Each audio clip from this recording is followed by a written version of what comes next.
Hey guys, I just wanted to take a minute to show you guys an example of what I'm looking for today because I got a few questions about this, and I figured the best way to do this was to just give you some step-by-step instruction on how to build the diagram that I'm looking for.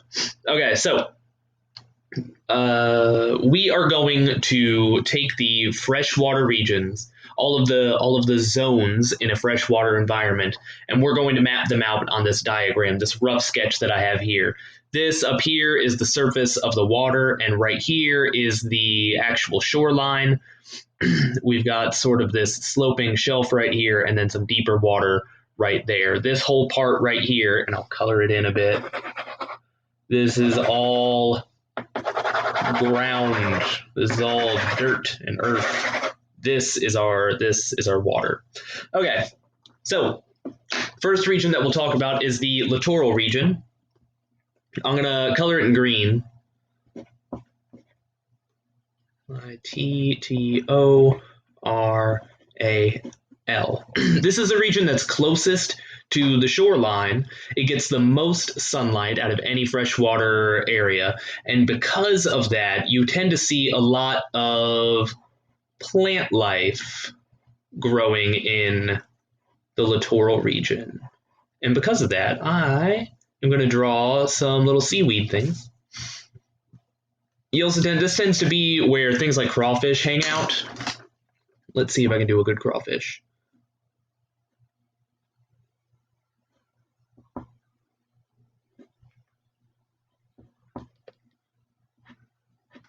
That's pretty good.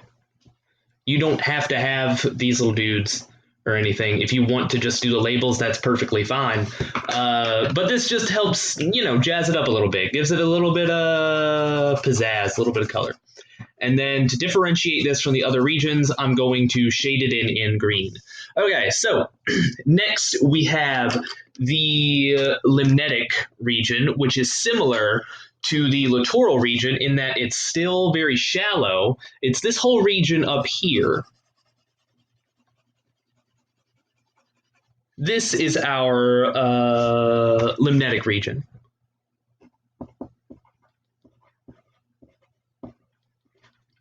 And the cool thing about the limnetic region is that it still gets tons of sunlight. Let me straighten this out. It still gets tons of sunlight, but it's farther away from the shoreline. So this is where a lot of your fishies hang out. Let me draw a few of them here. We got this guy. We'll do maybe, let's get one of these. There you go. That guy's not so excited about being in the limnetic region, is he? But this guy's pretty happy with it. So this is where you'll see a lot of your regular, the sort of fish that you would catch. So like your bass and your perch, they hang out in the limnetic region because there's lots of food up here as well. You end up with a lot of these things called phytoplankton. They hang out here because they get their food from sunlight. They're photosynthetic.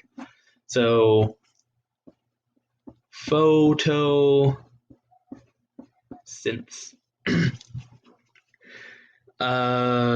They get their food through photosynthesis, and because of that, you end up with a lot of fish that eat them up on the surface. The next region that we have up is our photic region. Now, believe it or not, the entire photic region is made up of the littoral and the limnetic.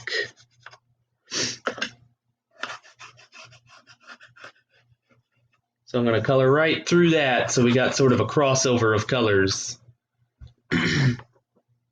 This whole thing, this is our photic region, photic zone, if you will. We call it that because there is a high degree of light that penetrates into this water since it's so close to the surface. But then below that, we get our aphotic region. This is where it's difficult for light to get through. That's where you see a lot of really unusual creatures like to hang out there. So let's go ahead and get the aphotic Photic